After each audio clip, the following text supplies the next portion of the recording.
Good to go. The regular meeting of the Annapolis City Council on Monday, June 12, 2023 will be called to order at 7 p.m. At this time, please join us for the invocation given by Alderman Savage, followed by the Pledge of Allegiance.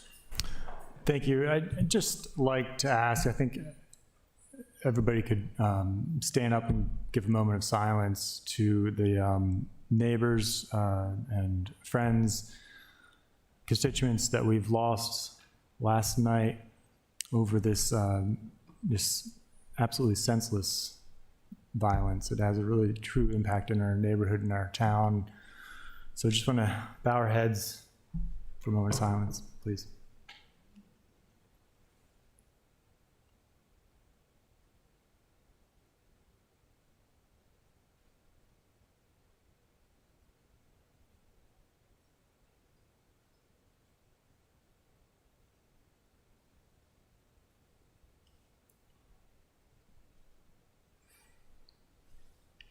Thank you.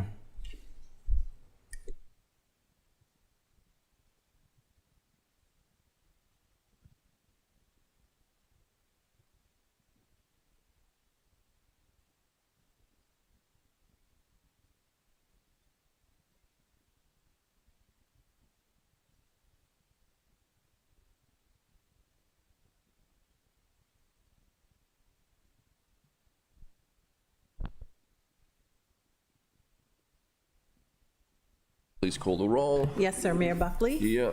Alderwoman Tierney? Present. Alderwoman O'Neill? Present. Alderwoman Pendell Charles? Here. Alderwoman Finlayson? Present.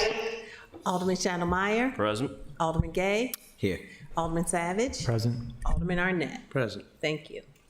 Thank you. Mr. City Attorney, please present the first on the agenda. Yes, sir. The next item on the agenda is approval of the agenda. It's time I entertain a motion to approve the agenda. So moved. Second, Madam City Clerk. Yes, sir. Mayor Buckley? Yes. Alderwoman Pendell Charles? Aye. Alderman Finlayson? Aye. Alderman Shannon Meyer? Aye. Alderman Gay? Aye. Alderman Savage? Aye. Alderman Arnett? Aye. Alderwoman Tierney? Aye. Alderwoman O'Neill? Aye. Thank you.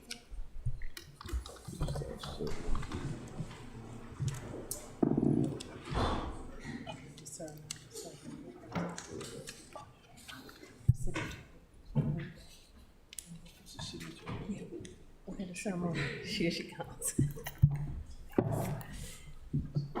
Mr. City Attorney, please present the next item on the agenda. Yes, sir. The next items on the agenda are ceremonial items, beginning with ID 9423, commemoration of Immigration Heritage Month. What is that?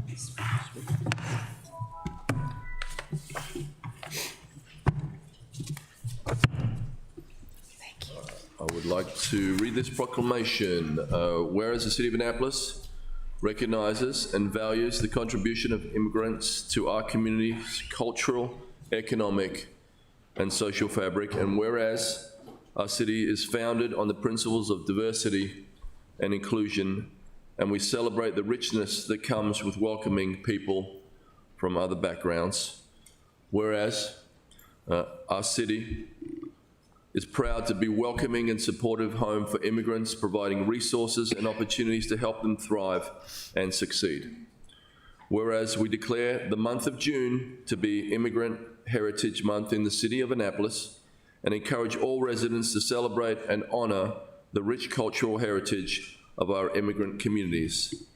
And whereas we recognize that systematic racism and discrimination has historically impacted and continues to impact immigrant communities, particularly those who are Hispanic, Black, Indigenous, and people of color, and we acknowledge the need to address and dismantle these systems of oppression. And whereas we recognize that celebrating the contributions of immigrants must go beyond surface level recognition and must include addressing the systematic barriers that prevent immigrants from fully participating and benefiting from our community. And whereas we encourage our residents to not only celebrate the cultural heritage of our immigrant communities, but also actively engage in anti-racism work and support policies that promote equality and justice for all. And whereas the Hispanic Latino population is recognized as the largest minority population in Annapolis, accounting for a significant proportion of the city's diverse cultural fabric and contributing to the economic and social cultural development of the community. Now, therefore, I, Gavin Buckley, Mayor of the City of Annapolis, and the Annapolis City Council declare June 2023 as Immigrant Heritage Month. Thank you.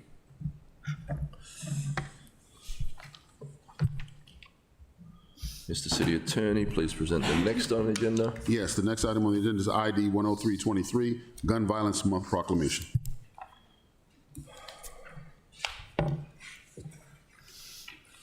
Feel it's going to take more than proclamations and thoughts and prayers, but thank you all for bearing with us here every day. More than 120 Americans are killed by gun violence and more than 200 who are shot and wounded. On average, there are nearly 17,000 gun homicides every year. Whereas municipalities across the nation, including Annapolis, are working to end the senseless gun violence with evidence-based solutions. And whereas Maryland has 724 gun deaths every year with a rate of 12.1 deaths per 100,000 people, Maryland has the 30th highest rate of gun deaths in the US. And whereas 5 people were killed at the Capitol Gazette on June 28th, 2018, and June 28th, 2023 will be the 5-year anniversary of this tragic mass shooting. Whereas municipalities across the nation, including Annapolis, are working to end the senseless gun violence with evidence-based solutions. And whereas on January 2013, Heidi Pendleton was tragically shot and killed at age 15 on June 2nd, 2023 to recognize the 26th birthday of Heidi Pendleton, people across the United States will recognize National Gun Violence Awareness Day and wear orange in tribute to Heidi and other victims of gun violence and to the loved ones of those victims. And whereas anyone can join this campaign by pledging to wear orange in June in 2023 to help raise awareness about gun violence.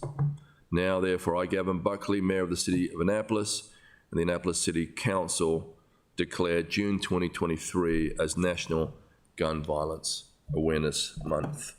Thank you, Mr. City Attorney. Next item, Mr. Mayor, are petitions, reports, and communications, beginning with update from the mayor.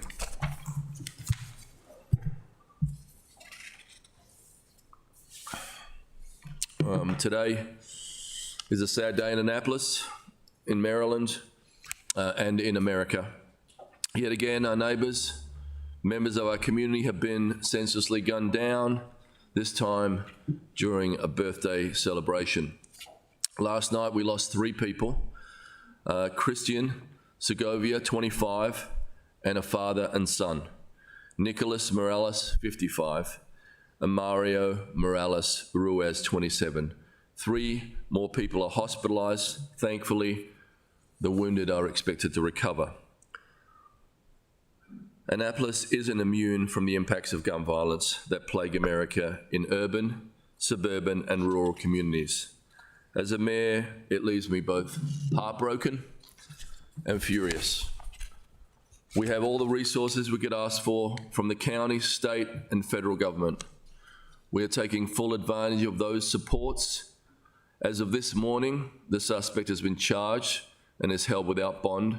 None of that brings relief to the grief that it has brought to Annapolis. I thank Governor Wes Moore and our state delegation, County Executive Stuart Pittman, and our county partners, as well as federal, state, local law enforcement. June is Gun Violence Prevention Month. I thank the city's No Harm team who are working with Mums, Demand Action, and the Anne Arundel County Gun Violence Prevention Task Force, and all of those in our community who are working for change. At a recent community meeting with all these groups, we proclaimed Gun Violence Prevention Month in Annapolis. Tonight, we will do so again as part of our official city council record. Though our hearts are broken by another senseless tragedy, we will not stop fighting and advocating for a different, less violent, more loving, and peaceful society.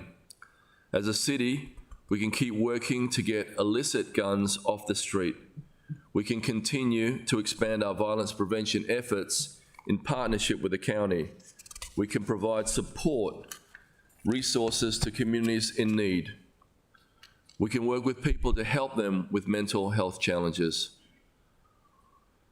What we cannot do is make other states or federal government legislate and enforce background checks, gun sales, and red flags laws. Without federal intervention in gun safety, we are only as safe as the state with the most permissive gun laws. The suspect in this case is being held without bond. He is charged with multiple counts. I thank State's Attorney Ann Colt-Litis for her team's swift work in bringing charges. Annapolis Police and partners will likely have more to say in the coming days and weeks as the investigation continues. I thank our police officers, EMT, and our first responders who were at the scene so quickly last night. This tragic event comes hard on the heels of the 5th commemoration of the city's first mass shooting at the Capitol Gazette on June 28, 2018. Later this month, we will be hosting a remembrance and wreath-laying ceremony at the Guardians of the First Amendment Memorial on Compromise Street. We will commemorate and honor both victims and survivors of gun violence. The ceremony will commence at 9:30 a.m. on Wednesday, June 28th. I hope you will join us for this solemn event. If you need help to process all that has happened, please reach out for help.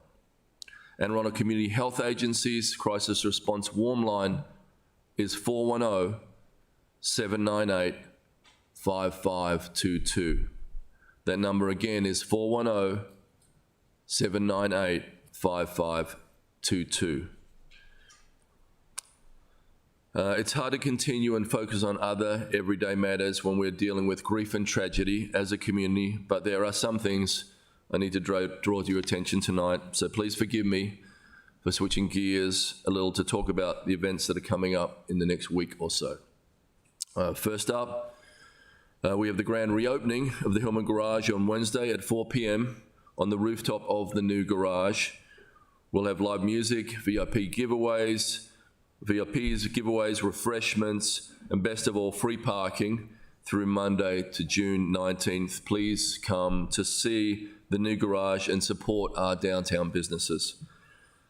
This week, and also brings Juneteenth celebrations to the city. On Friday night, there will be a gala, which is sold out.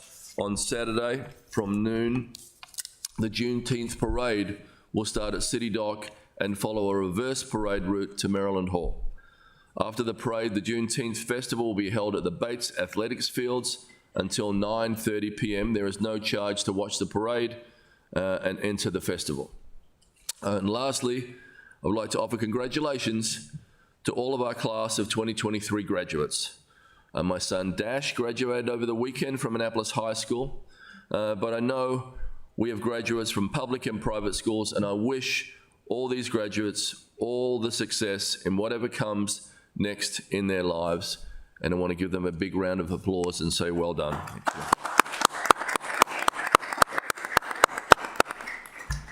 Thank you, everybody. Now let us get on with the meeting. Mr. City Attorney. Yes, the next item is reports by committee. Alderman Tierney. Thank you, Mr. Mayor. The Finance Committee met June 7th, and we reviewed legislation, including a supplemental appropriation that you'll see on the agenda tonight. We gave it a favorable recommendation. It was a contribution from the Visitor Center and the Anne Arundel County Arts Council to look at a study for the vacant lot at Park Place. The legislation we reviewed was 019-23, which was a property tax credit for 911 specialists and public safety officers, and we recommended that favorably. We did, however, postpone action on O20-23 Chesapeake Nautical Cruises, the lease for that, and R31-23, the Annapolis Classic Wooden Sailboat Race and Rendezvous, as we requested that our harbor master, Beth Bellis, come to the next finance meeting to discuss the logistics of these leases and the use of the long dock. And then we also postponed action on the fee waiver for R32-23, the Annapolis All-Star Youth Sports Program, because we wish to hear more about what that fee included.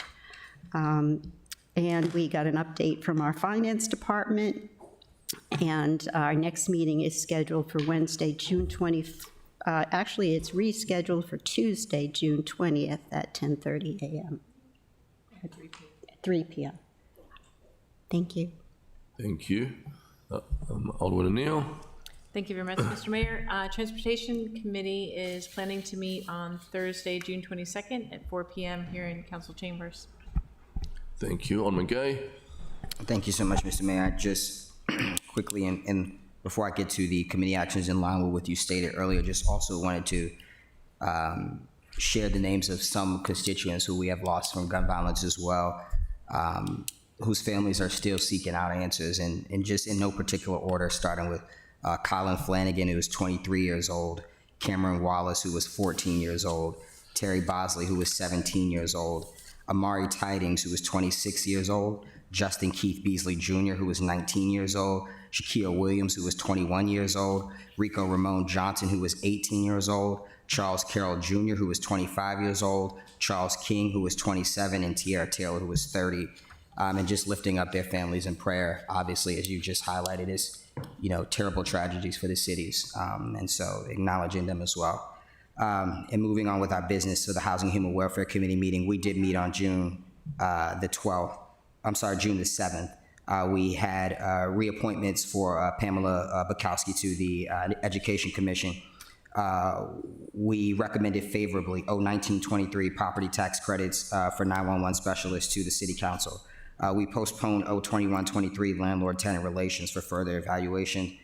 And we had general discussion, ID 8923 on Admiral Oaks, thanks to Alderwoman Pinnell Charles, who brought forward the Enterprise Residential Property Management Group to address some of the issues in their community. And we are expected to hear back from them in 90 days, so thank you. Thank you. Alderman Pinnell Charles. Thank you, Mr. Mayor. A very unfortunate sign of our times. Unfortunately, the times are rapidly changing. Especially over the past 2 months, we've had too many violent acts occurring in our communities, and the thefts and autos have impacted every ward in our city. Also, the past 26 hours have been particularly heart-wrenching. After today's press conference regarding the extremely unfortunate event from yesterday, it has become painfully obvious that our public safety team is in need of additional and/or continuing and sustainable assistance. Police. Bottom line, there needs to be an aggressive campaign to expand our police department. While we have great and extremely supportive federal partners, then they were right there for us on yesterday, namely FBI, ATF, DEA, U.S. Marshal's Office, along with the Anne Arundel County Police and State Police. Nevertheless, APD needs the ability to adequately address our city's needs, which are growing, and APD has some plans and ideas regarding recruitment. Our 4 main issues are: 1, combating gun violence; 2, dismantling the drug trade here in our city; 3, acquiring better and more up-to-date technology and technological enhancements; and 4, providing specialized training. To this end, and in line with this vision, our challenge is the need for us to hire a full-time grant writer and a full-time grant manager. The millions of grant dollars that these 2 positions can garner can certainly offset city budget requests. These positions will pay for themselves overwhelmingly. Funding these positions will go a long way toward meeting the rapidly changing times. It is my understanding that APD sought grants in the 1990s, so let's do it again. Additionally, because we're limited when it comes to collecting property taxes, in other words, government buildings and houses of worship are not taxable. Thus, our city's budget and funds are limited. Again, garnering grant funds will be critical. Also, overtime for our officers can be problematic. In a nutshell, Burnout occurs, motivation decreases, overtime is not sustainable, fatigue becomes a factor. This results in poor decision-making, and so officers depart. And 5 to 6 more detectives for investigations would be ideal, plus some discretionary detectives as well. Likewise, 30 more patrol officers result in 15 officers per squad. Community meetings are being planned to increase information provided to the public and to our neighborhoods, as well as gaining ideas and insight from them.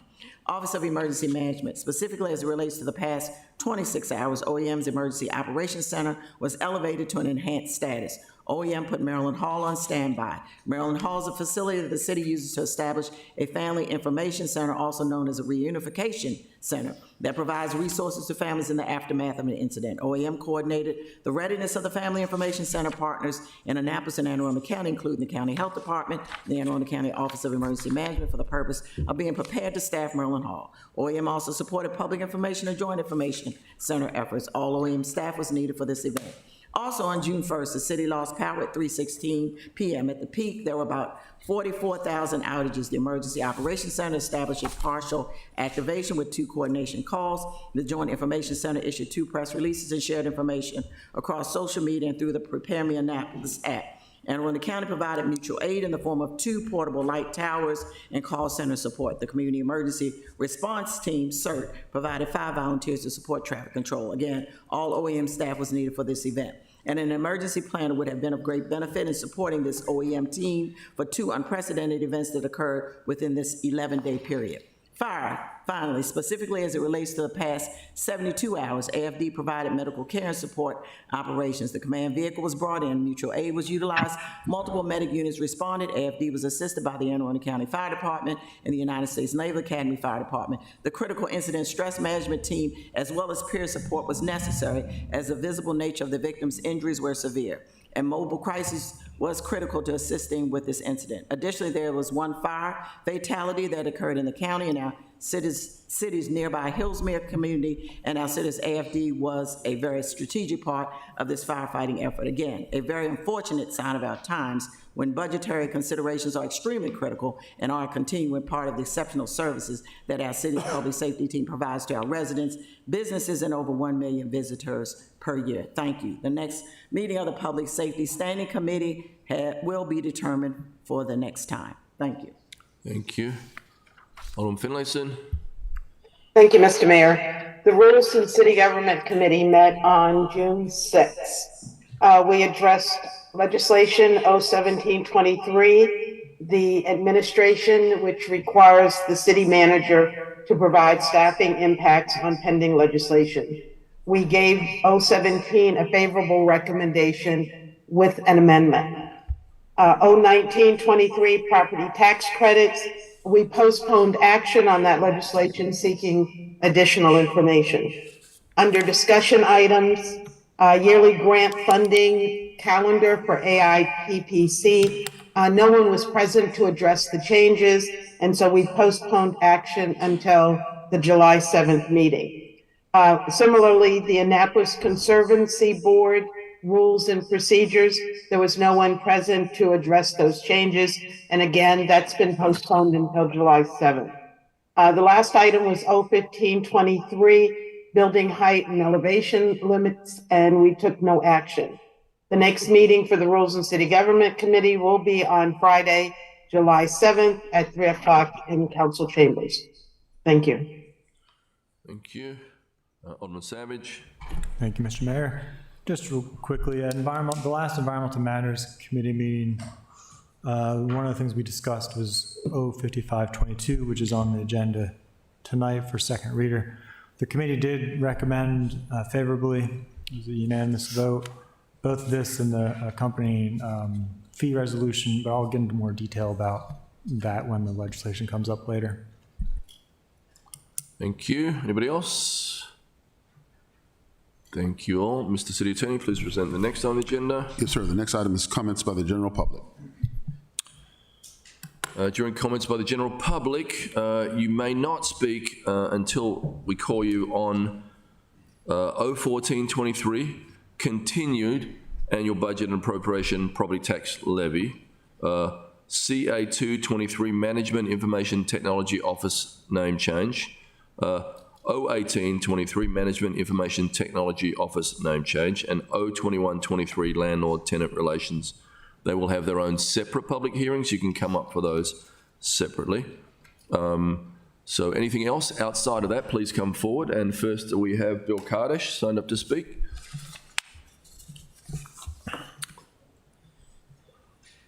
Just in from Florida. I think you're confusing me with some of your supporters.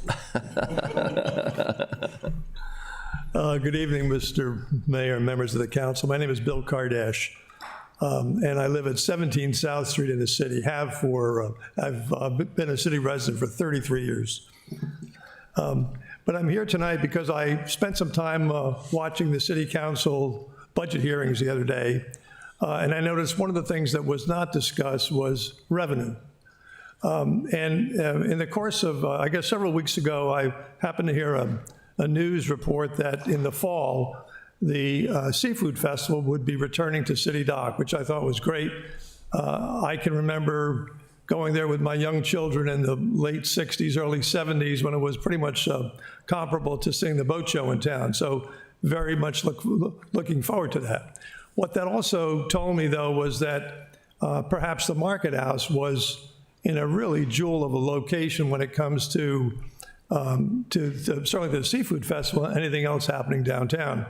And so I began to reflect on the conversations that we had several years ago when the Market House was up for a lease. And I did some research on this. And one of the things I found out, and I'm wondering if anybody here knows, but June 30th will be the end of the first five-year lease for the Market House. As I went to the lease itself, the Market House leaseholders are supposed to notify the city pro or con as to whether or not they expect to renew the lease 6 months prior, which would mean essentially December 31st of last year. So that's the first question is, has that in fact happened? It's a very extensive lease. I think it's some 40-some pages long. The second element is, if you recall, the terms of the lease were quite controversial at the time. There were, I think, 3 or 4 bidders on the lease. Ultimately, Newmarket was the successful bidder.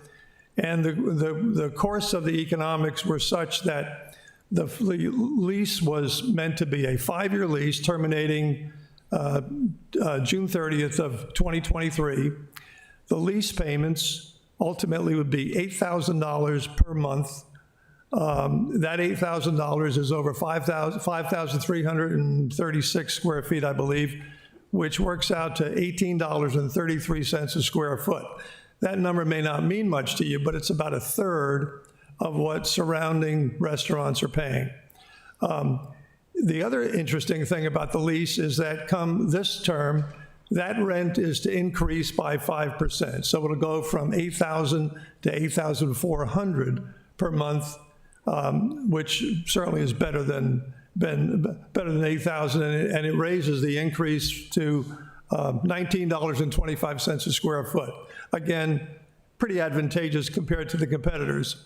But the other interesting point is there's supposed to be what's called performance rent. And performance rent, which was negotiated at the time, is 2% over a threshold of $1.5 million in revenue. So as an example, if after the first $1.5 million, there's an additional 2% that's paid to the city for extra rent. So hypothetically, if the revenue, annual revenue is $2.5 million, that's an extra $1 million. It's the easy math is it's $20,000 per additional million in revenue. The other interesting thing is that report is supposed to be provided to the Director of Finance for the city 90 days after the close of the fiscal year. So with the June 30th fiscal year, those reports are due by September 30th. And they were due beginning September of 2018. Now, 2018 was a short year for the leaseholders. They'd just been there for a few months. But every year since then, which, by the way, we're coming up on the 6th consecutive year. So my question to you is, Has anybody been filing those reports? Those reports ought to be filed whether or not the $1.5 million is achieved.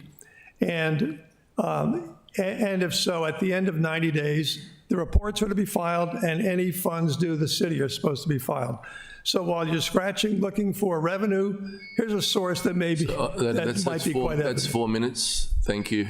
Happy to take any questions if there are any. Not just questions, we're just listening. Thank you very much for your expertise. Thank you. You're welcome. Thank you. Next up, Susan Margolis.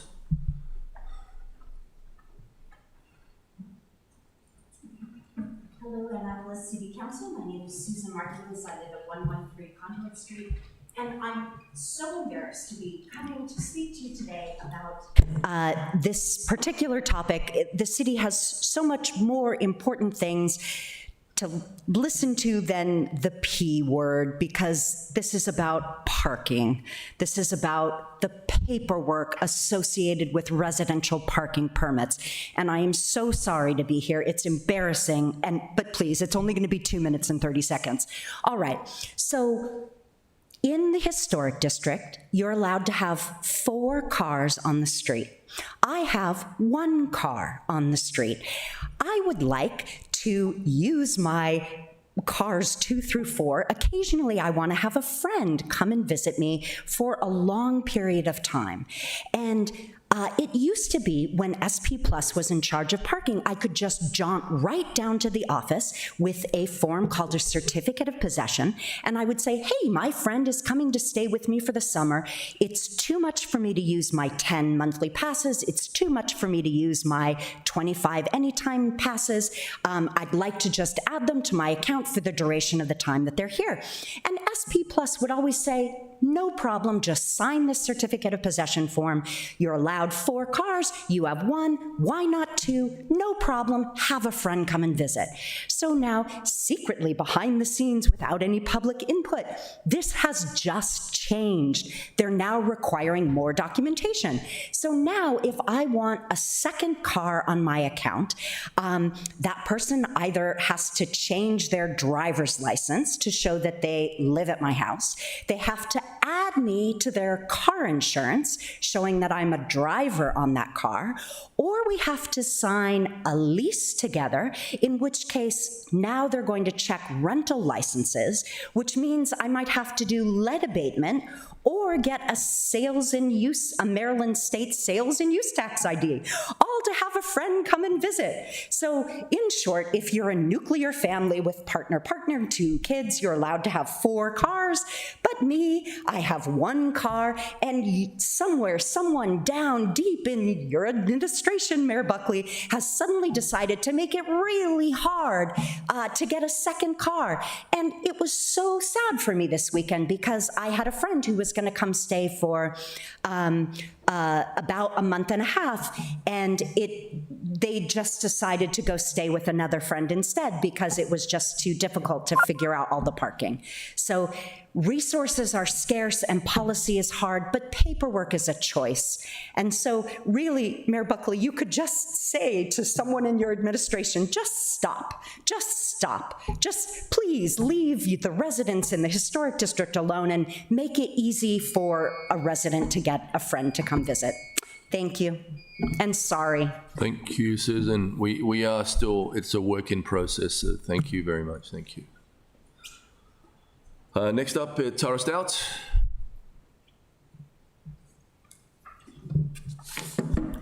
Tara Stout, 1118 August Drive, Ward 6. Tonight's agenda includes Resolution 3423 for the pilot for the Willows. This is a requirement for the low-income housing tax credit development for members of the council who have shared with Curtis Jones and I throughout our months of coming here advocating for that project that your hands were tied as it relates to land use. This is your opportunity to affirm your commitment to ensuring that Annapolis has quality, affordable housing for residents earning 50% or less of the area median income. That's the population that the Willows is required to serve. The city manager and the city attorney have proactively followed up on the loose ends in their respective areas since Planning Commission approved this project on May 18th. So I want to thank both of them for being proactive and following through on some of the questions that were asked for months. So we appreciate their assistance. We look forward to an update from Planning and Zoning on the status of Planning Commission's formal written approval and hope that will be forthcoming so we can expeditiously get through the permit process. We have updated the sign on Forest Drive to note approved, and the waiting list for applications continues to grow.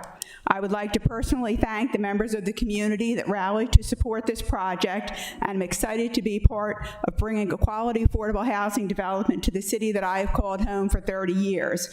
I would like to extend a special thanks to Delegate Henson for her unwavering support and introduction to Curtis Jones and the American Legion. To future residents of the Willows, in addition to quality affordable housing, you'll have the added bonus of having the American Legion as your neighbor.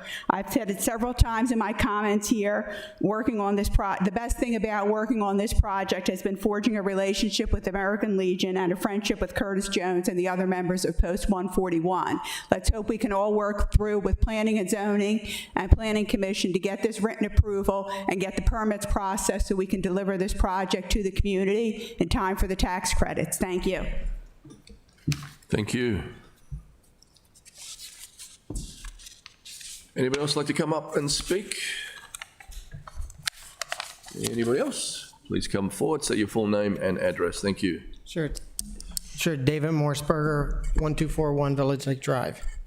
First, I want to applaud and thank Annapolis Police and EMS, and I applaud the outreach from the mayor and the city council. But one thing I'm curious about is one thing I didn't hear from anyone is holding criminals accountable. People are really getting fed up, and enough is enough. We have created a society where we have people murdering each other over a parking spot dispute. I mean, what are you, the mayor, city council, who represent all of the citizens of Annapolis, going to do to make sure criminals are held responsible and accountable to the greatest extent of the law? The solution is not make it harder for trained, law-abiding citizens to protect themselves and their family. I mean, that is, gun laws that criminals will ignore is not the answer. But then again, but finally, I do applaud, I seriously applaud the outreach and the support that all of you have been given to the families and these criminals. But we really, not the criminals, the victims, but we really, really have to hold criminals accountable, responsible and accountable to the greatest extent of the law. Thank you. Thank you. Anybody else like to come forward and speak? Okay, seeing no motion in the chamber, I declare comments by the general public closed.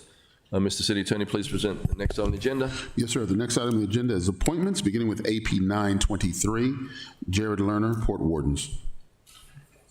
Could I get Alderman Chandler? Mr. Mayor, I'd like to make a motion to move all of the appointments as a block after we read out their names individually so they get their acknowledgement. Okay, great. I can read do that. Yes, the appointments are AP 923, Jared Lerner, Port Wardens. AP 1023, Education Commission appointment, Pamela Bukowski.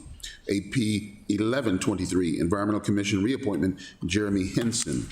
And Port Wardens reappointment, Mr. Robert Shapiro, AP 1323. Point of order question, Mr. Mayor. We just had that move as a block first and second. Do we need to vote up or down on that as well, or can we just vote for the appointments now? I just want to make sure we don't, get a challenge or something with someone with a chip on their shoulder. So we can just move it to a block and just vote? Yep. Okay, great. Sounds good. All those in favor say aye. Aye. Opposed? Thank you. Mr. City Attorney, please present the next item on the agenda. Yes, sir. The next item on the agenda is consent calendar, beginning with approval of journal proceedings. So a motion to approve the consent calendar. So moved. Second. Thank you. Madam City Clerk, please call the roll. Mayor Buckley? Aye. Alderman Pendle Charles? Aye. Alderman Finlayson? Aye. Alderman Chandler Aye. Alderman Gay? Aye. Alderman Savage? Aye. Alderman Arnett? Aye. Alderman Tierney? Aye. Alderwoman O'Neill? Aye. Thank you. Thank you. Mr. City Attorney, please present the next on the agenda. Yes, sir. The next item on the agenda is business and miscellaneous, beginning with ID 9223, towing license renewal for JP Towing Service LLC. Is there a motion to approve ID 92-23? So moved. We get a second. Second. Thank you. All those in favor say aye. Aye. Aye. Opposed?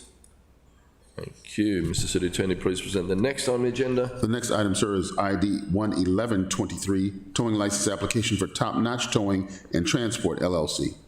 Could I get a motion So moved. and a second? Second. Second, Alderman Gay. Thank you, Mr. Mayor. I just had a question quickly.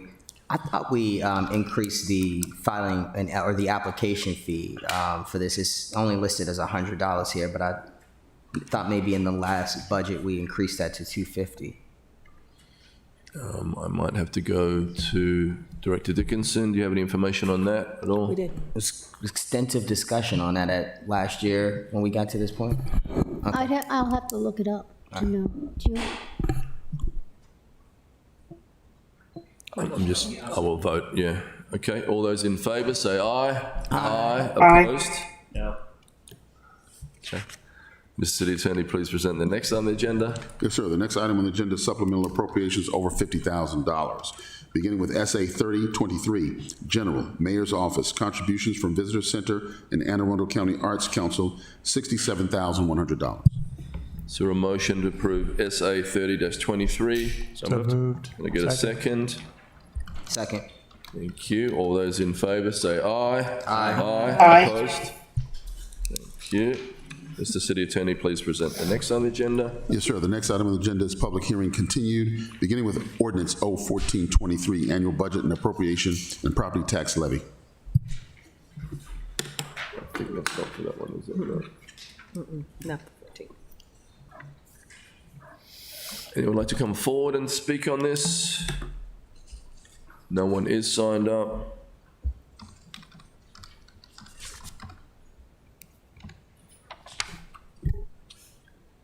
Okay, I'd like to accept into the record the Planning Commission findings for 01423 Capital Improvement Plan FY 2024 dated June 1, 2023. I declare the public hearing on 0-14-23 closed. Mr. City Attorney, please present the next on the agenda. Yes, sir. The next item on the agenda is public hearing, public hearing for CA 223, Charter Amendment, Management Information Technology Office Name Change. Anybody like to come forward and speak on CA-2-23? Thank you. I declare the public hearing on CA-2-23 closed. Mr. City Attorney, please present the next on the agenda. Yes, sir. The next item on the agenda is O1823, Management Information Technology Office Name Change. Anybody here to speak on O1823? Thank you. I declare the public hearing on O1823 closed. Mr. City Attorney, please present the next item. Yes, sir. The next item is O2123, Landlord-Tenant Relations Relocation Expenses. Thank you. We have one person signed up to speak. Mr. Ledoux, please come forward.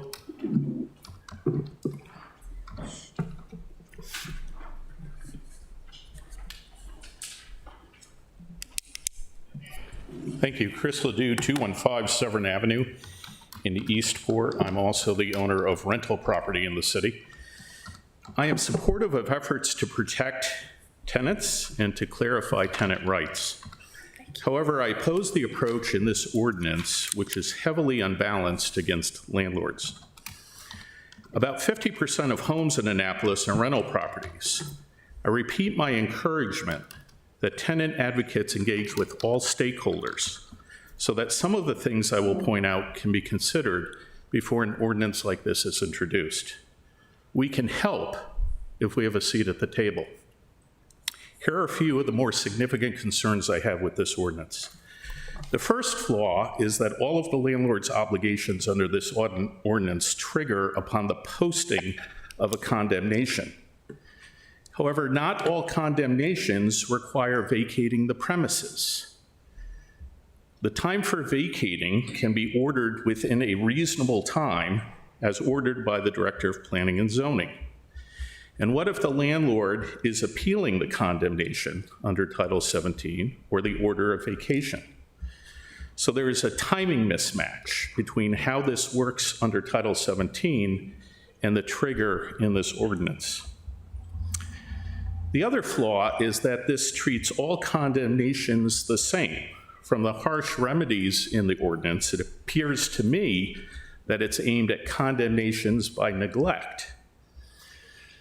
But condemnations involve things like fire or smoke damage, explosion, like gas explosions, windstorm damage, like a hurricane blowing off your roof, weight of snow and ice, collapsing roofs, burst water pipes, falling objects like trees, and vandalism. Now, none of these things are typically the fault of the landlord, but another flaw is that there is a presumption in the ordinance that the landlord pays all of the costs enumerated, regardless of what may have caused the damage. The only exception is if the city manager determines the condemnation is beyond the landlord's control. And the landlord then does not have to pay relocation costs, but still has to find the tenant housing and still has to pay 3 months' rent. Why does the city manager determine the landlord's culpability? Why is this not left to the role of certified fire marshals, certified housing inspectors, certified insurance adjusters? And how does this work? What are the criteria? What is the administrative law process? Do you have to apply to the city manager? Is there a hearing? Is there evidence? Is there an appeal? I disagree with the staff report that there's no impact on city staff. Administrative procedure are proposed throughout this ordinance. Condemnation is usually governed. Please take another minute. Yeah. Okay. This is usually governed by lease terms, state law, and insurance policy provisions. You know, a landlord's policy will cover some of this, but a tenant's policy does cover these things and more. It covers hotel stays and temporary housing, restaurant and meal allowances, transportation and movers, laundry services, pet boarding, storage fees, and under what's called loss of use coverage, it pays the first 2 months of the rent of the new housing. Perhaps you should place a condition that the renters obtain renter's insurance or require landlords to require the tenants in the lease to get that. Insurance would be a better option and better protection for tenants than is outlined in this ordinance. Mr. Mayor, I have some other things about security deposit, the payment of 3 months' rent, the right of return, but I'm out of time, but I will submit these things to the council to be respectful of your time. Thank you. Alderman Annette? That was a lot to digest. Is there any possibility you could send us your comments? And were there any other big highlights that you didn't have time to give us? Security deposit is returned in 72 hours, but state law governs security deposits. So if there's unpaid rent or other damage, why do I have to return the whole thing? I have to find replacement dwelling. What if the tenant doesn't like the place I pick? The city manager determines if it's comparable. Again, what are those procedures? Landlord has to pay 3 months' rent for the new place, but there's no offset for the rent the tenant would have had to pay me. So there's a windfall. And then there's this right of return, where the tenant has the right to return, but what if there's a change in circumstance? What if it's a bad tenant? They've missed rent, they've lost their job, they're a bigger credit risk. It should be if they qualify under the landlord's criteria. And then finally, again, the bill says, or the ordinance says, that the right to return or the relocation costs back, you have to pay for the movers to bring them back, can be waived, again, if the city manager determines they can be waived. No criteria, no process, who applies, etc. So there's flaws, there's questions, there's clarity needed around these procedures, and I'll be happy to submit them for your consideration. Thank you for listening. All right, Alderman Gay just wanted to say something quickly. Yeah, no question. Just I will extend an invitation to any landlord or property manager interested. In fact, at our next meeting, we'll be holding an open table discussion on the legislation. I think the gentleman providing testimony is correct. It is burdensome on the landlord, and that is the intention, as we have seen consistent neglect. And so I'm willing to work out anything with landlords who see the legislation unfit, as well as with the Office of Law. So thank you. Thank you. Thank you, Chris. Thank you. Okay, And, thanks. and Mr. Mayor, Yes. I guess this is why we hired an assistant city manager Yep. to handle all these cases.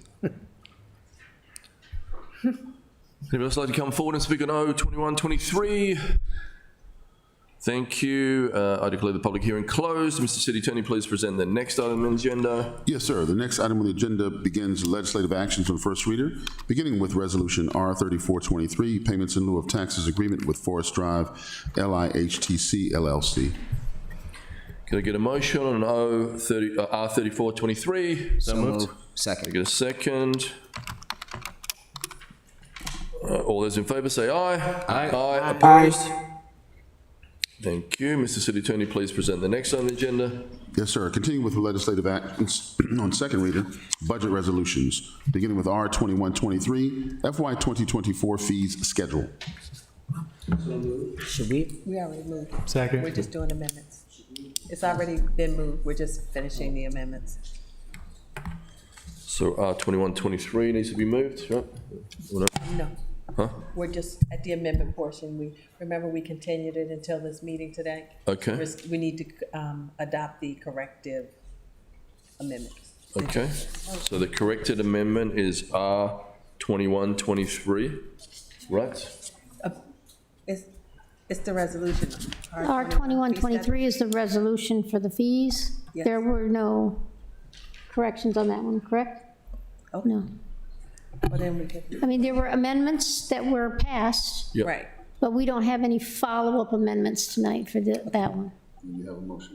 Okay, so we have a motion and a second on R2123. Yep. Move think for we had that, yeah. adoption as amended on second reader? Yes.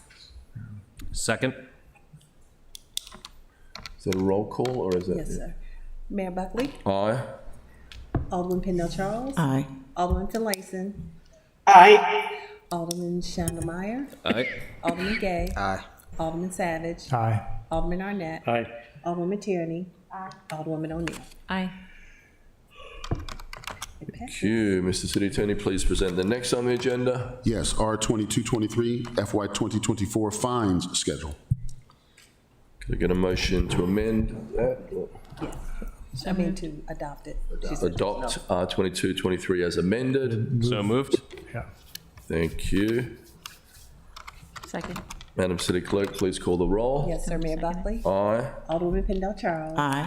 Alderman Finlayson, Aye. Alderman Shonda Meyer, Aye. Alderman Gay, Aye. Alderman Savage, Aye. Alderman Arnett, Aye. Alderwoman Tierney, Alderwoman O'Neill. Aye. Thank you.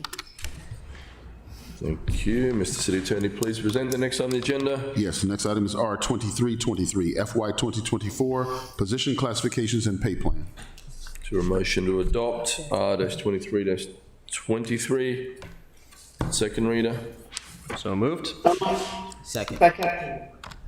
Thank you. Madam City Clerk, please call the roll. Yes, sir. Mayor Buckley, Aye. Alderman Pendle Charles, Aye. Alderman Finlayson, Aye. Alderman Shonda Meyer, Alderman Gay, Alderman Savage, Aye. Alderman Arnett, Aye. Alderwoman Tierney, Aye. Alderwoman O'Neill. Aye. Thank you. Thank you. Mr. City Attorney, please present the next on the agenda.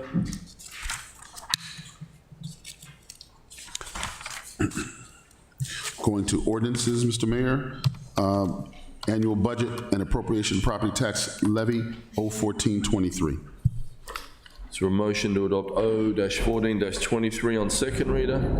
So moved. No, As amended. there's an amendment for this. Thank We you. need to amend it. We gotta get it on the floor before we amend it, right? Yeah. Second. Do you need it on the floor before we amend it or not? The amendments were already put on the last. Yeah, they were on the last one. No, No, he has a balance. she has a balancing amendment that we need to adopt, and I think the number is 52. So somebody needs to move amendment Mr. Mayor, 52. point of order really quick. I'm not seeing Amendment 52. Yeah, won't let us. It's a text. It's been posted to Legistar. Yes, posted. It's not in our, That's Amendment 52? 52. Okay. It's an error. Can someone move Amendment 52, please? We can't download. yeah, it says unknown error. I trust the balancing, though. Do you have it in hard copy? We can't download it.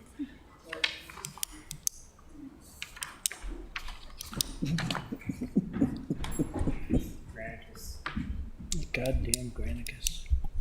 I know, but I think everybody might want a copy. It's the balancing amendment.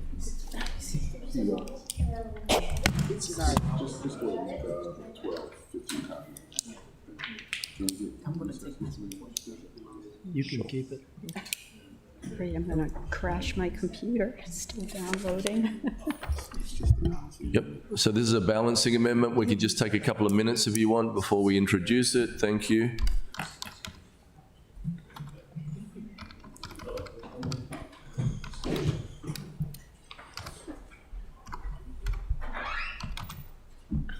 Mr. Mayor.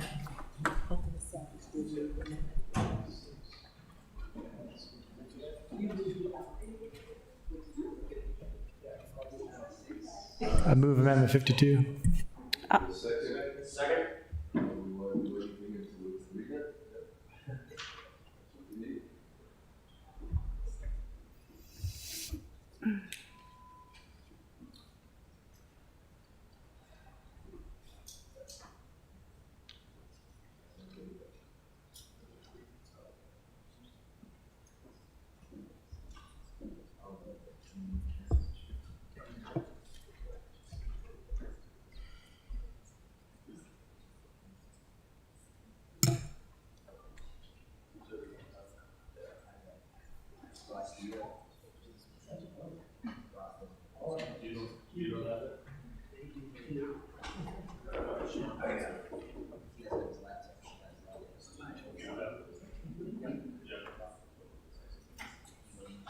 Do you have it?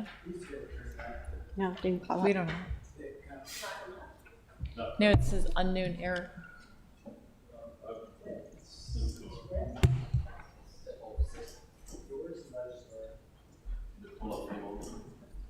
No. Hey, can I say something? I don't know what we're on. Yeah, I just thought, Attorney?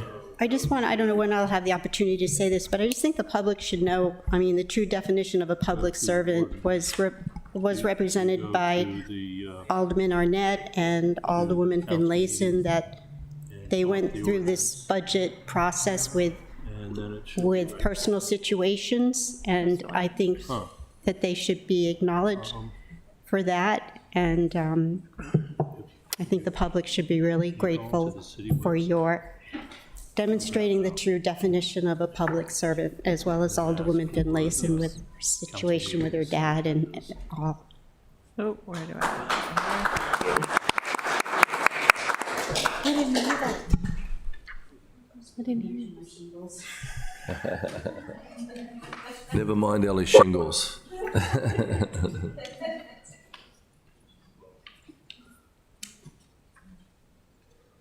Well, I'll ask my question while we wait so we can get this moving. Sure. Just for clarity, because we have gotten emails about this, about public safety, et cetera, and I believe the Alderwoman had touched on it in the beginning. The problem with the policing is not the budget. We should, just make the public aware. We do have the funding to, fill the police department to 124 or 127 officers. I forget what the exact number. It's been the recruiting, obviously, and that's what she highlighted. But as we sit, we're still getting public comments about the budget in the police department and just a lack of understanding that we have fully funded it. So just making that clear. Mr. Mayor, Alderman Pindell Charles. just want to clarify, Alderman Gay, as I indicated, there were four main issues. One was combating gun violence, dismantling the drug trade here in the city, acquiring better and more up-to-date technology and technological enhancements, and providing specialized training. So it wasn't just the hiring of the officers, it involved some more elements. So thank you. Thank you. Did you find it?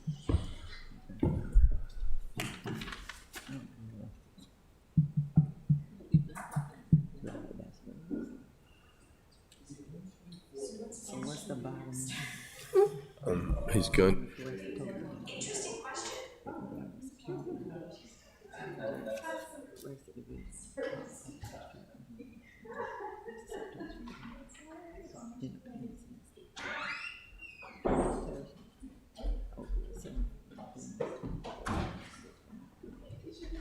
I have a question. Mr. Mayor, I have a question about the amendment. I'm looking at bullet number 5. So it's, Finance Department allocated the 30,000 of opioid settlement funds identified in Amendment 5 in fiscal year 23. This will roll over in 24 and therefore is not needed to reflect it in this legislation. Is that not, that's not what we're talking about? No? it's not on the floor yet. Yeah, no, Alderman Oh, Savage okay. moved it. Yeah.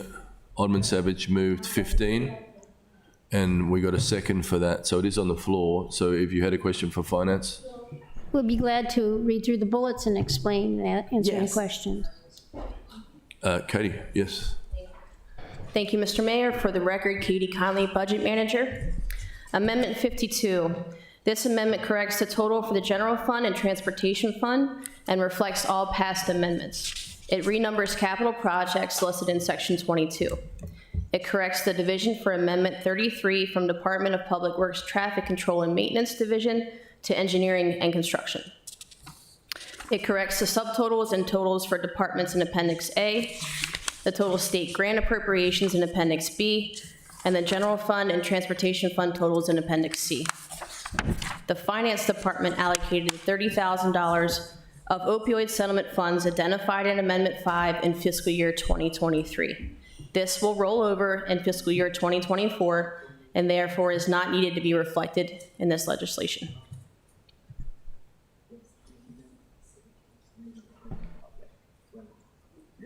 You should back that. Can we? Alderman Gay? Yeah, I'm just asking what the Alderwoman was gonna ask. Can you expand on the explanation of the 30,000? Yeah, so that's a question for me. Jody Dickinson, Finance Director. So when we were decided to use $30,000 of the opioid settlement monies for the extra money for the grant, we don't need to add that into FY24 because the Finance Department is going to transfer those monies to the grant in FY23 this year because we already have the money in hand. So we transfer the funds, they rolled into 24, and there's already adequate spending authority under that grant to spend those monies for 24. So it's an accounting, it's a budget accounting measure that we did not have to reflect the 30 in the FY24 amendment. Okay, thank you. Thank you. Alderman Gay? And will that just be the same case as to the point, I think the amendment to the amendment that the Alderwoman from Ward 2 had raised? Will that be corrected in the future so that everything will just go automatically to the opioid intervention, issues, no harm, or NAPTOWN, anti-dope, and the 4 programs that Kevin Simmons are running? So, go ahead. Are you saying that every time we'll get settlement money, it goes right to that program? Yeah, instead of, because what you have in hand is, for the new. So as of right now, the council's only committed to $30,000 to that program. There is more funds already in hand, plus we're expecting some more allocations. So far, it has been the city manager's intent that we will use those for opioid programs, but not necessarily, nothing's been decided on which program or how it's going to be spent. So the 30,000 is the only thing that went to that particular program. Okay, all those in favor of Amendment 52, say aye. Aye. Aye. Opposed? Thank you. Is there a motion to adopt O-14-23 as amended? So moved. Second. You, can I get a second? Thank you. Do you need to, all right. All those in favor say aye. Aye. Aye. Opposed? Thank you. Could I get a motion to adopt O-14-23 on third reader? So moved. Second. Thank you. Madam City Clerk, please call the roll. Mayor Buckley, Aye. Alderwoman Pendle Charles, Aye. Alderman Finlayson, Aye. Alderman Shannon Meyer, Aye. Alderman Gay, Aye. Alderman Savage, Aye. Alderman Arnett, Aye. Alderwoman Tierney, Aye. Alderwoman O'Neill. Aye. Okay, 0-14-23 passes. Okay, I want to thank everybody for all the hard work they put into that. We truly appreciate the city work. Thank you, Katie. Did you want to say something, sir? Yeah, I just want to thank all of you and thank you really for approving an additional position for our department to help with budget. Capri has been instrumental. It's cut my overtime in half, so thank you. Sincerely, thank you. And I want to thank the council for all the hard work they put into that. I know everybody did a huge effort here, so thank you, everybody. Let's give yourself a round of applause.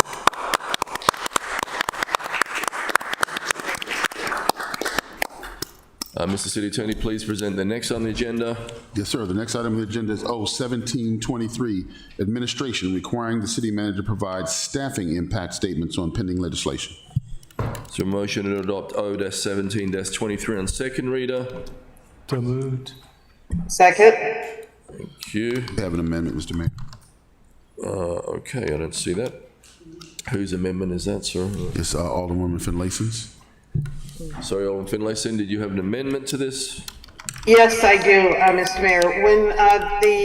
When O-17 was originally drafted, it included some topics that were not germane to my concern, our concern. The purpose of this ordinance is to do two things. One, to make sure that we get a fiscal impact note at the introduction on first reader. And secondly, that we have a staffing impact note attached to all ordinances, resolutions, and charter amendments upon introduction on first reader. So everything else was taken out of the original draft, and so the amendment only speaks to those two topics. Okay, you moving that? Could I get a second, please? Second. Thank you. All those in favor say aye. Aye. Aye. Opposed? Thank you. Can I get a motion on O-1723 as amended? Second. Second. Alderman Shannon. Thank you, Mr. Mayor. Manager Malinoff. Hey, buddy. It's all good. So in your staff report, you said support with revisions. Did the most recent amendment that passed satisfy those revisions? Yes. We didn't. Yeah, here, Mr. Malinow.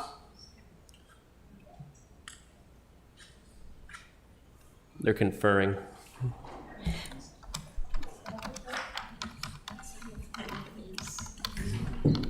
With the amendment, yeah. Mr. City Manager? Sir? O-17 as amended. Thank you.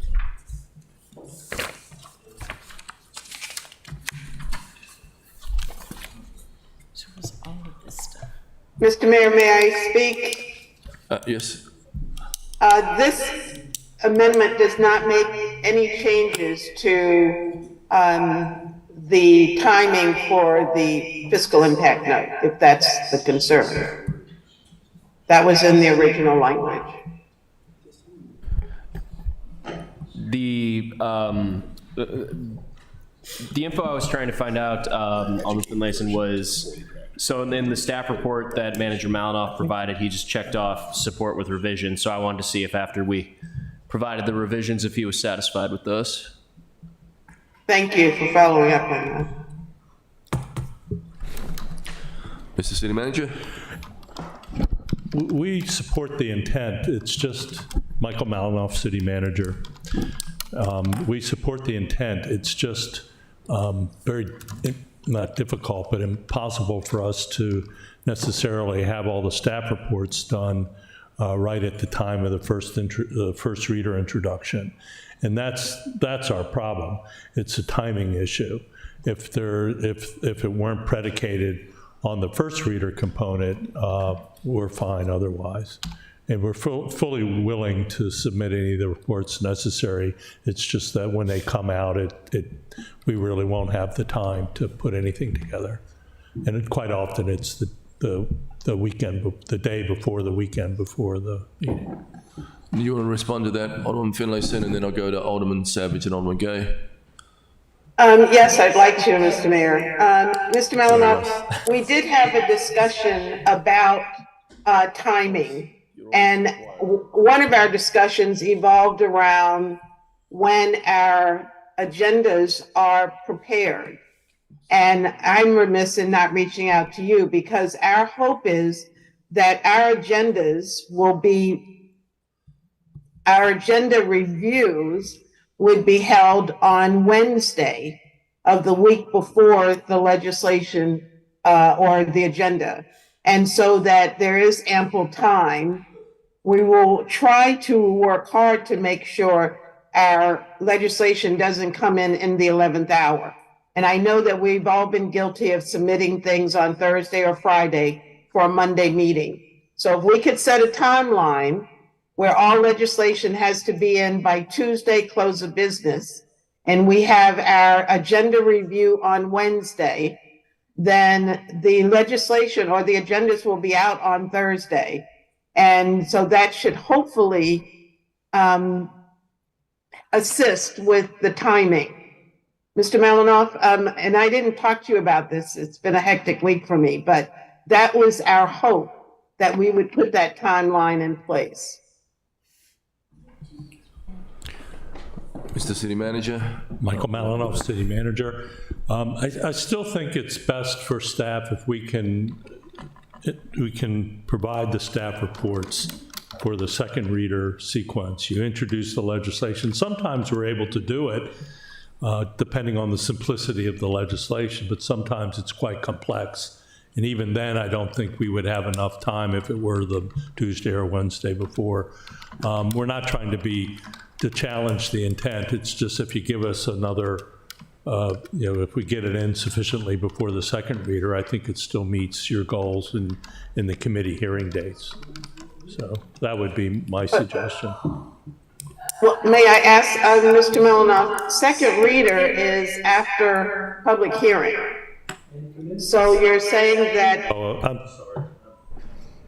That the fiscal impact note should not be submitted before the public hearing?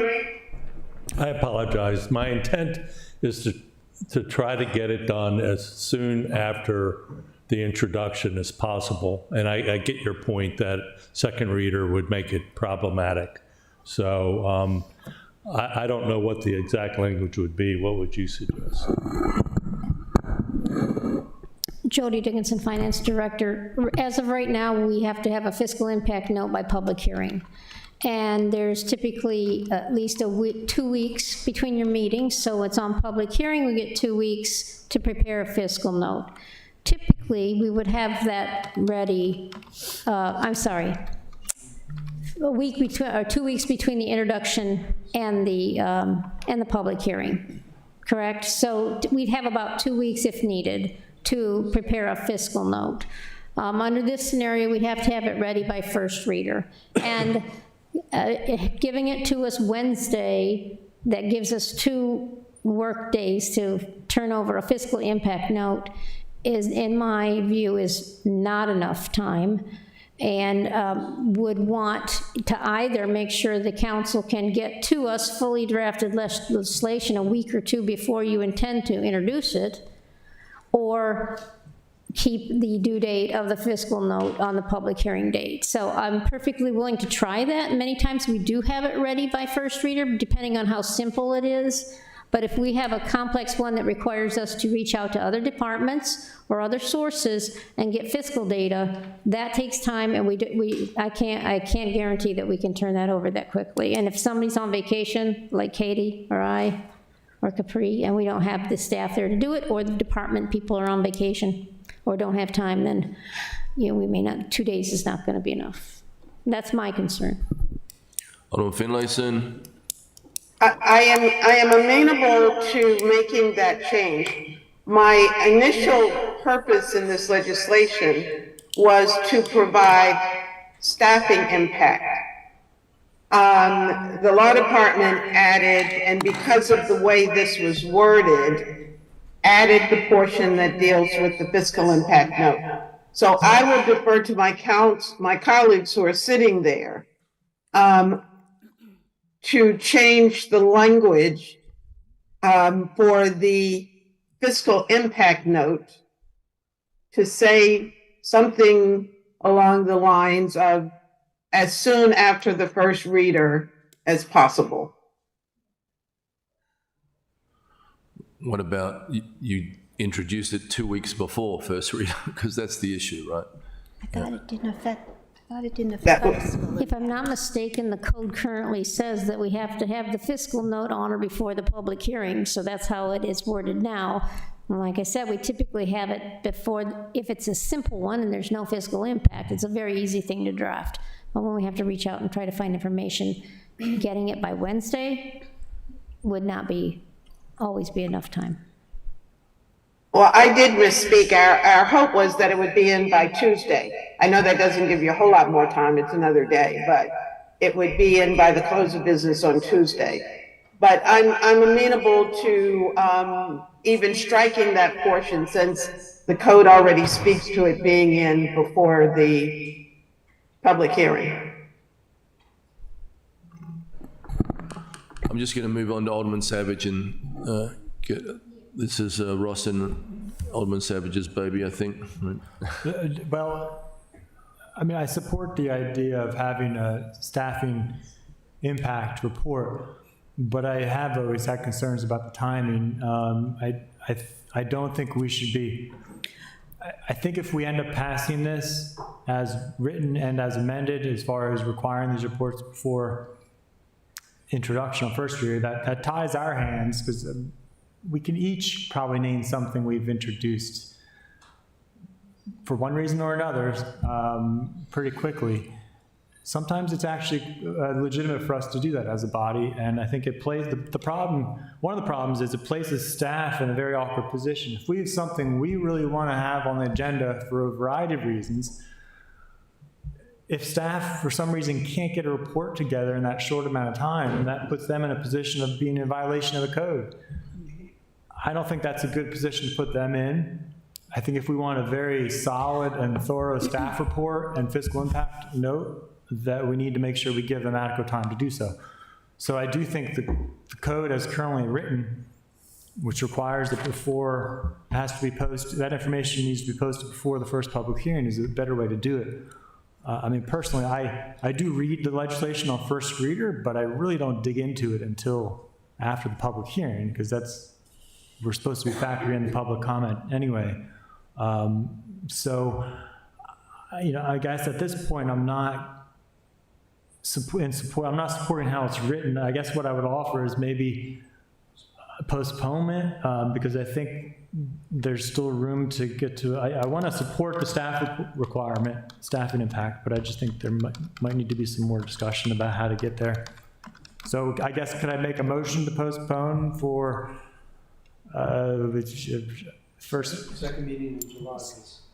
Until the next meeting of the Rules Committee? Second meeting in July. Second. Okay. All those in favor, say aye. Aye. Aye. Opposed? Thank you. I think we should. Alderman Nat. I'll get you. So I think this really touches on a very important issue. I don't think we should be rushing legislation through, and I will agree with my colleague Alderman Savage There have been times when some of us have just absolutely needed to get things on, usually when it's justified as being time sensitive. But I think that's a bad thing to do. I think we need to know what the staff think about the legislation, what the fiscal impact would be, and what the staffing consequences. And why I think that's important is I feel we often pass reasonably good legislation, but we never account for the fact that there's not enough staff to carry it out, to enforce it. And that hurts the staff because they're overburdened.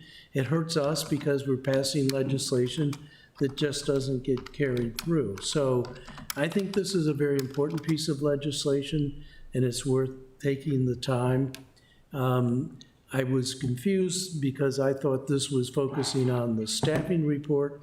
I see now that we did get some confusion about the fiscal impact. I think we need to know all three of those things before we introduce it on first reader, conceivably waiting until public hearing, but it's already well down the road. And I think we just all need to commit to being more disciplined in thinking about the legislation we're proposing and all of the potential consequences, fiscal, staffing concerns, and the impact on the staff. So I'm supporting postponing until we have another chance to refine this. Thank you. Alderman Gay, then Alderman Pendle Charles. Thank you. I'll be extremely fast. While the spirit of the legislation is appreciated, I fear the obvious. It will significantly impact the council's ability to put legislation forward, and I think it's burdensome on the staff, especially setting expectations for dates or to have a meeting the Wednesday prior. And also had concerns about the dialogue expressed in the Rules and City Government meeting. I'm not sure what meeting it was referencing. I'm assuming the agenda meeting, but there was reference as to, well, what if there's a question and a council person is unable to attend that agenda meeting? And I, have concern with that because some of us work, and so it's difficult to get to a meeting in the middle of the day, and particularly if you're trying to get something on the agenda. And so just my 2 cents. Thank you. Alderman Pendle Charles. Thank you, Mr. Mayor. I'm certainly not trying to put any more duties on the office of the city manager, or the assistant city manager, but just trying to get a handle at some point on what our assistant city manager's duties will be and if she will have any input with it in regard to this. The other thing is too, I'm just thinking about possibly, do we put a sunset period on this legislation? Excuse me, after maybe about a year or so, kind of taking a look at what the kinks may be. Do we want to continue it or that sort of thing? Just my 2 cents worth. Thank you. Alderman Tierney. Thank you, Mr. Mayor. This is a naive question. Do I understand now, and I'm doing a frantic search here, that a staff report is not required in the city code right now? Is that correct? The fiscal, I know the fiscal analysis is, so that, what? Staffing report, Mr. City Manager. Yeah. We're currently doing. I know it's policy, it's your present policy is to do so. Not required, but we're Okay. one of the two of the responsibilities I'm having the assistant city manager to do is the staffing report. And I saw that in this, Right. I saw it very clearly in this agenda, and as Right. such, I found the city manager's office staff report very compelling. Right. Although, and more so because you will be the author of the staff report. And if I understand, your reasoning is that there is coordination between your office, human resources, city departments, finance, planning and zoning, et cetera, that it would be a hardship to get that all together for first reader.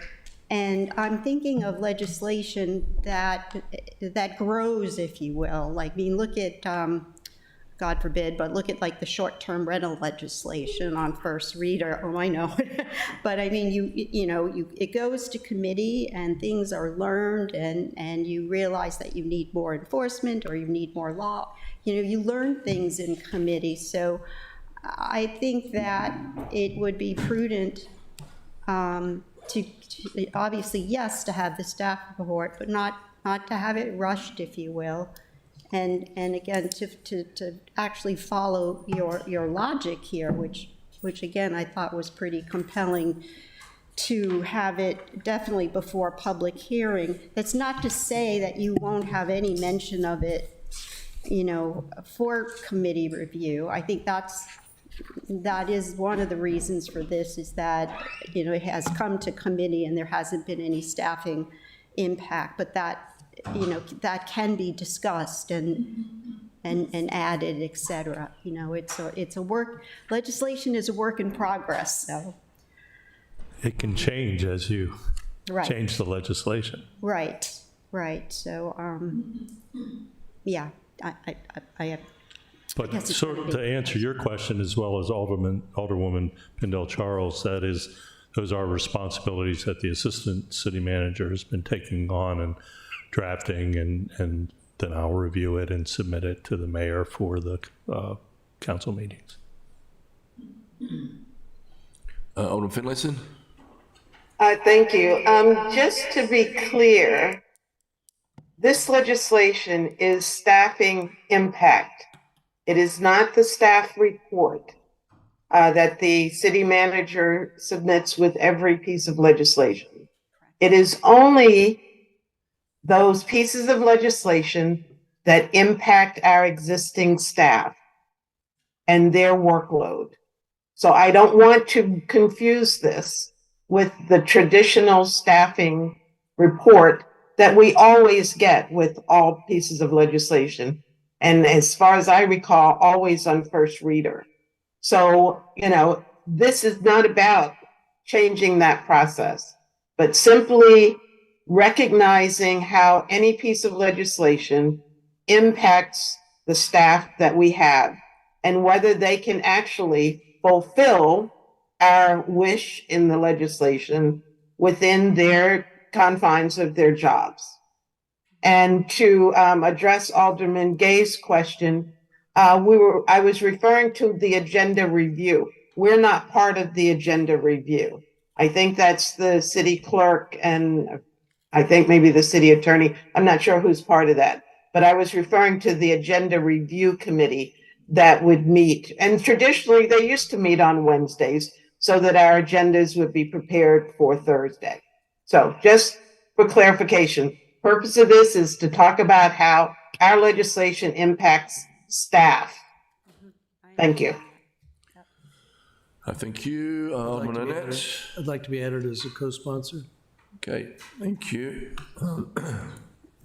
Mr. City Attorney, please present the next on the agenda.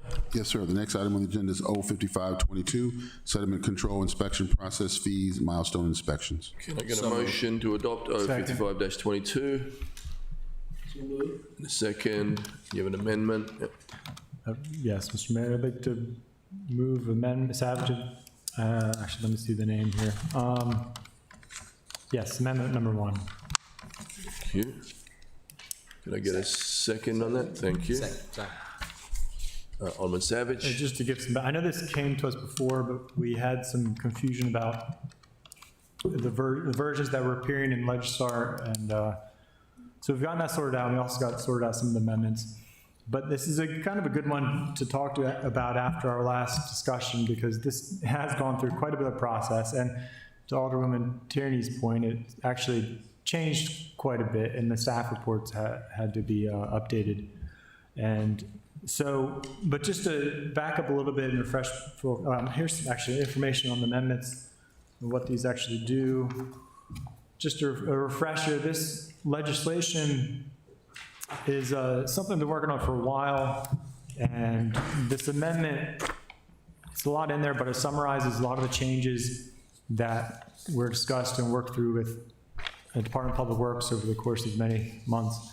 But the origins of this legislation is, we had, a couple years ago, we had an issue with a couple construction sites where it was revealed that the city was having some difficulty with a couple contractors complying with our code. So we had some instances of off-site pollution.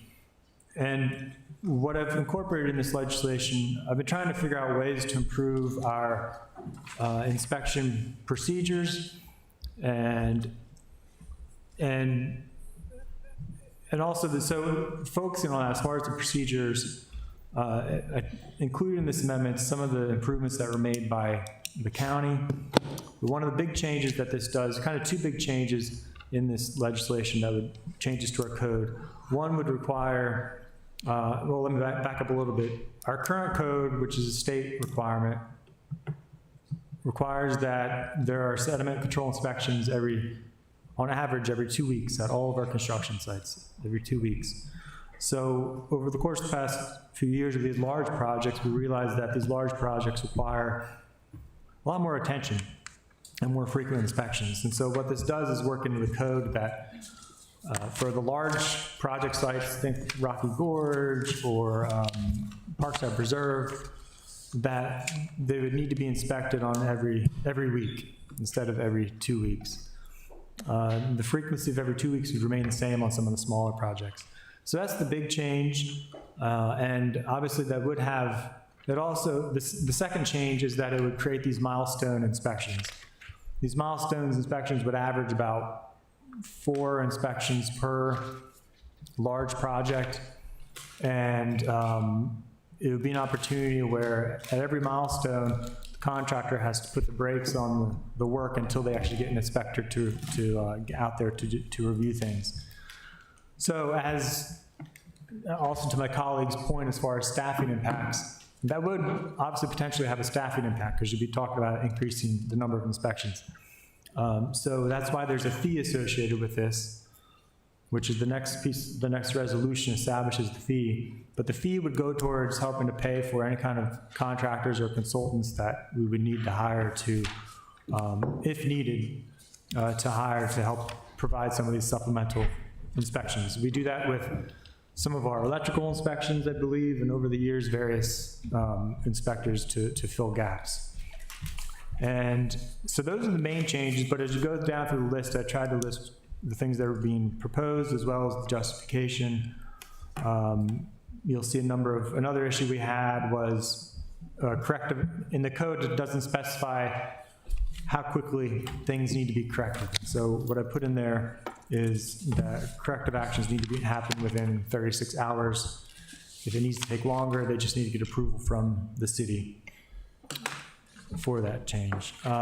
So I'll take if people have questions about some of the specifics in this legislation, but we've put a lot of work in there and had with Public Works and the Environmental Matters Committee, so thank you to my colleagues on that committee. Thank you, Alderman Arnett and Alderman Pindell-Charles. Thank you, Mr. Mayor. I would like to be added as a co-sponsor, but Alderman Savage is correct. The Environmental Matters Committee worked on this very hard, but I want to compliment Alderman Savage because this is an example of where council and staff really work together. We ironed out some kinks, and I think we've come up with a good process. Public Works staff testified before Environmental Matters. They're comfortable with this. I think it's a big improvement of what we've had. And I would just throw in gratuitously, this is kind of where we were working with former Public Works Director, Mr. Johnson. These were the kinds of changes that he was working on before Prince George's County stole them away. But in any event, Ran away. He ran away from us, yes. So anyway, I think this is a good piece of legislation. I support the changes. Thank you, Alderman Pindell-Charles. Thank you, Mr. Mayor. I think Alderman Arnett answered both of my questions. The first question was the impact on staffing, which Alderman Savage indicated, and I guess a follow-up is, does the fee cover our staff versus contractual staff? And the second one was, I wanted to hear the thoughts of the Environmental Matters Committee, the other two members, so thank you. Savage.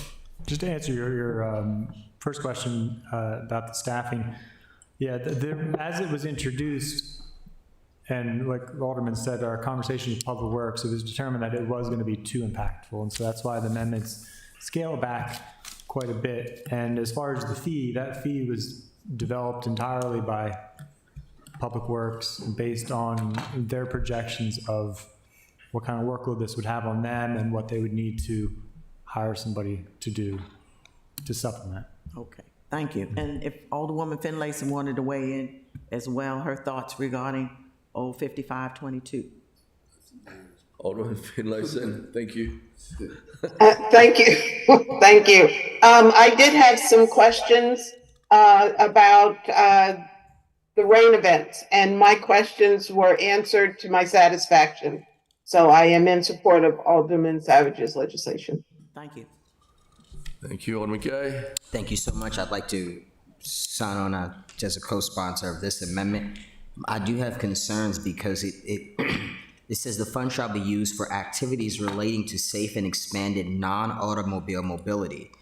Is that Alderman Savage? Next one. Oh, okay. Never mind. I don't have concerns. Okay, all those in favor of the Savage Amendment, say aye. Aye. Opposed? Thank you. Is there a motion to adopt 055-22 as amended? Second. Okay, all those in favor, say aye. Aye. Opposed? No. Thank you. Is there a motion, if this is substantive? Thank you. Could I get a motion to adopt O-55-22 on third reader? Second. Thank you. Roll call, please. Yes, sir. Mayor Buckley? Aye. Alderman Pendle Charles? Aye. Alderman Finlayson? Aye. Alderman Shandell Meyer? Alderman Gay? Aye. Alderman Savage? Aye. Alderman Arnett? Aye. Alderwoman Tierney? No. Alderwoman O'Neill? Aye.